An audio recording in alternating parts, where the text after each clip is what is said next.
ఏం బీమారి వచ్చింది నాకు అర్థం కాదు. రైతు బంధు ఇస్తానికి కూడా శాతం అయితే లేదా? ఇంత దద్దమ్మలా రైతు బంధు కూడా ఇయ్యరా?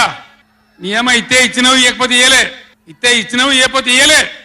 అన్నదాతలను పట్టుకొని రైతులను పట్టుకొని రైతు బంధు అడిగాను చెప్పుతోని కొట్టున్నట్టవా? ఎన్ని గుండెలురా మీకు? ఎట్ట మాట్లాడతారు? కండకావరమా? కన్ను నెత్తికొచ్చినాయా? ప్రజలని నానేది అట్లా. ఒక్క మాట చెప్తున్న జాగ్రత్త. నోడు దురిసి మాట్లాడటోలారా, చెప్పులు పంటలు పండించే రైతులకు కూడా ఉంటాయి.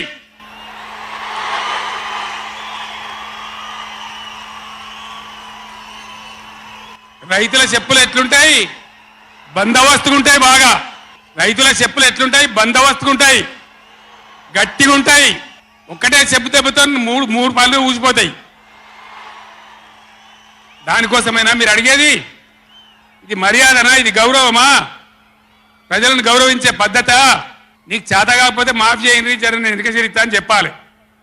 వెళ్తలేదు అని చెప్పాలి, మాకు చేయలేదు అని చెప్పాలి. కానీ అడిగిన చెప్తోని కొట్టాలి. కేసీఆర్ సెలవు నల్గొండ అంటే కేసీఆర్ను తిరగనీయం. ఇంత మోగోళ్ళ కేసీఆర్ను తిరగనియారట. తెలంగాణ తెచ్చిన కేసీఆర్నే తిరగనియారా? ఏం చేస్తారు? చంపేస్తారద్దా?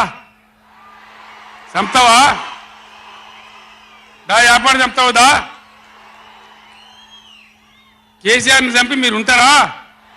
ఇది పద్ధత? ప్రతిపక్ష పార్టీ తప్పకుండా ప్రజల సమస్యల మీద వస్తుంది, ప్రజల మధ్య అడుగుతుంది, వాదన చెప్తుంది. నీ దమ్ముంటే మేము చేసిన దానికన్నా ఇంకా మంచిగా చేసి చూపి, కరెంటు మంచిగా చూపి.